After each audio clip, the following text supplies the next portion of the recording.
Hi everybody. So I'm going to have conflict and story and dot points, and I'm going to break all the rules, but look, see how we go. But to set the scene, I thought I'd start with science. So there's a lot talked about science, and it comes from the Latin, is it scientia or scientia, meaning knowledge, and it's been variously described, and my best effort is on the slide so that it's a systematic way of thinking and building knowledge. It's a process of discovery and the knowledge generated. It's useful. It's based on collaboration, consensus. It's intellectual and practical, creative, ongoing, and it is global with people everywhere involved. And as per Australia's National Science Statement, it includes all forms of science. So in response to Heather's query earlier, you know, we're talking about the natural, the physical and life sciences, medical, health, mathematics, engineering, and technology-related sciences. So when I'm talking about science, that's what I'm thinking of. So not surprisingly, it's often argued that science literacy, sometimes called civic science literacy, is a necessity in the 21st century, and not only for business and employment, but for an informed citizenry able to understand and inform public policy issues. But what is this? And again, it's variously described. So a general understanding, not being scientists, a general understanding, an ability to think critically, understand the role of uncertainty, ways of thinking and knowledge, and inherently relevant to the social context, obviously. So a scientifically literate person in any particular situation should be able to understand the science relevant to contemporary issues, interpret and communicate that science to a certain extent, and to make informed decisions about these issues. And it matters for a number of reasons. And not only is it about skilling the workforce and being economically productive, but our population is expanding rapidly and our footprint is expanding rapidly. And because of the pressure on planetary resources, and because of the planet's health and sustainability and our own, and because every day we all make decisions that affect not only our own lives, but the world around us. So, what is the job of science? Well, it's learning about the world, obviously. It's developing knowledge and skills to be more effective. It's to move us from opinion-based views to arrive at more evidence-based views, to help us make informed decisions and to enrich our lives.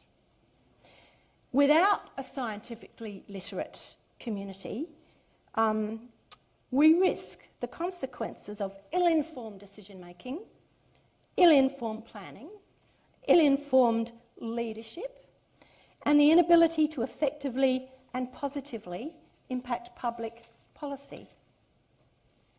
So let's just take one example of why science literacy is important: the expansion of cities. In 1850, 2% of the world's population lived in cities. By 2050, it's expected to be 75%, or 6 or 7 billion. Now we have about 37 megacities, that's over 10 million people. And the UN predicts by 2030 we'll have 41. An estimated 60% of the built environment needed to accommodate the Earth's urban population by 2050 is not yet built. So the rapid expansion of cities is a hell of a risky business. And there's a major report that identifies the 3 major risks to the world's cities as climate hazards, resource scarcities, and damage to vital ecosystems. Now, the damage to vital ecosystems is one that interests me particularly, and probably many of you. As you know, real, actual ecosystems, not the ones that are used by every other industry around us, such as the financial industry, etc., but real, actual ecosystems provide the life support for our planet. They're the functional unit of the physical environment that serves a community of organisms and the flows and exchanges of matter and energy between them. Now, cities are urban ecosystems with the biological as well as the built elements within them, just as in nature, they provide us with all the sustainability and the critical services that we need. They are essential to the survival of cities. And as you know, ecosystems are highly valuable and have long been undervalued. And whether or not you agree with valuing nature, scientists in the ANU are global leaders in valuing ecosystem services. And their conservative estimate for global ecosystem services in 2011 was $125 trillion a year. This is nearly double the GDP, and this was a massive decrease from their previous valuation in 1997. But what such figures do is highlight the magnitude of eco-services and raise awareness of the importance of ecosystems and their services to society. So the general value of ecosystems is enormous, but without humans understanding this, we really do have a problem. So how does all this relate to the expansion of cities? Well, directly and urgently. Directly because, as you know, most cities are built by clearing most, if not all, vegetation and filling in the wetlands and marshes and reconfiguring waterways and building concrete and impervious surfaces on top and completely interfering with natural processes. So ecosystems are damaged or devastated and struggle to provide the services. And urgently, because given their populations and footprints, cities must be at the forefront of managing the big risks, the challenges of climate change, of resource scarcities, and ecosystem damage. So it raises the question of how much we've thought about the science, the knowledge that should underpin how we treat our land and water, how we create cities. We've already made thousands, millions of decisions that could have been made better if we'd known better, not just as leaders, but as citizens. And I'm clearly suggesting that lack of science literacy has led to bad decisions. So in 2013, the Australian Academy of Science conducted a general science literacy assessment of Australians, similar to one they conducted in 2010. And in summary, what did they find? Well, although most Australians have a basic grasp of scientific information, there are still large numbers who answered some fairly basic and important scientific questions incorrectly. And the figures were down on the 2010 figures. So I haven't got time to go into the details of this. My own PhD looked at ecological literacy, which is more specific than scientific literacy. It involves the capacity to know and understand places as ecological systems, including how they function and connect with other systems. So it's about understanding the world as a network or a systems view. And I looked at many socio-demographic factors, which we can leave for another day. Gender, I don't want to talk about that now. Education obviously made a huge difference. There were some age-related issues. Place of growing up made a massive difference. If you grew up in a small town or a village situation, you beat cities and large towns by a mile. And the kind of employment that you had made a large difference.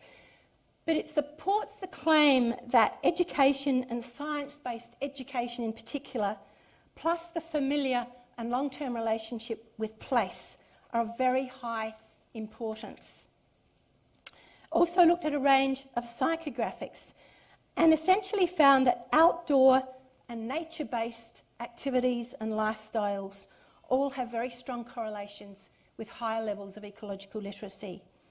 Also, how nature is valued and enjoyed in households and how much time is spent in nature all contribute. So these are important questions. If you're asking how to manage the balancing act inherent within urbanisation, this is becoming more complex than ever. And there's an increasing demand for infrastructure and product while we're trying to sustain and protect ecosystems, and that's no mean feat.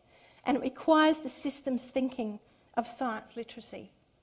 And sadly, it's also argued that no major industrialised nation in the world has a sufficient number of scientifically literate adults. So there's been much research into the ways people learn and become informed, both the formal, such as institutional education, but also informal methods such as relational learning, observation, being in nature, environmental volunteering, and childhood experiences. An enormous contribution is made through people connecting with nature, learning about natural systems, learning about the individual elements of these systems, such as species and their habitats and food webs, people teaching each other, taking children into these places to learn and to learn to love place.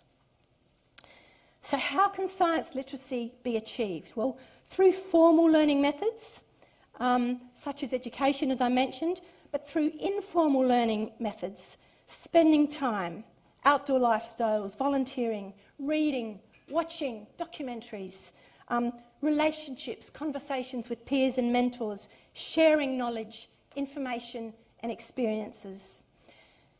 And through telling the stories of science in more innovative ways, innovative science communication, such as some of the things that we're currently doing here, having science and arts working together to tell the stories of science, performing your science, using the arts once again, National Science Week type activities, the diversity of engagement, early childhood science programs, not school type but fun type programs.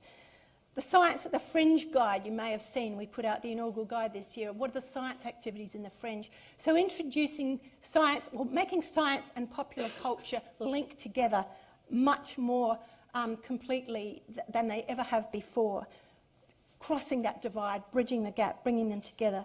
And of course, citizen science is a beautiful way with its diverse engagement, style and subjects.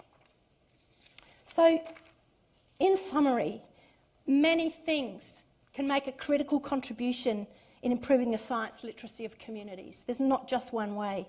There's not just one pathway. In an ideal world, we would use them all. But in an unideal world, we do whatever is possible. So it's the job of science to get us to know and understand this world and beyond. And it's the job of science to move us from opinion-based views of the world to more evidence-based understanding, because the quality of our decisions now and in the future, both as citizens and leaders, is critical. So the future is something we're all involved in creating, and not only does it need to be socially just and inclusive, that we talk about a lot, but it must be ecologically viable. And for this to happen, one of the most critical things we need is evidence-based knowledge and understanding of the world and its inhabitants. We need to be scientifically literate. Right.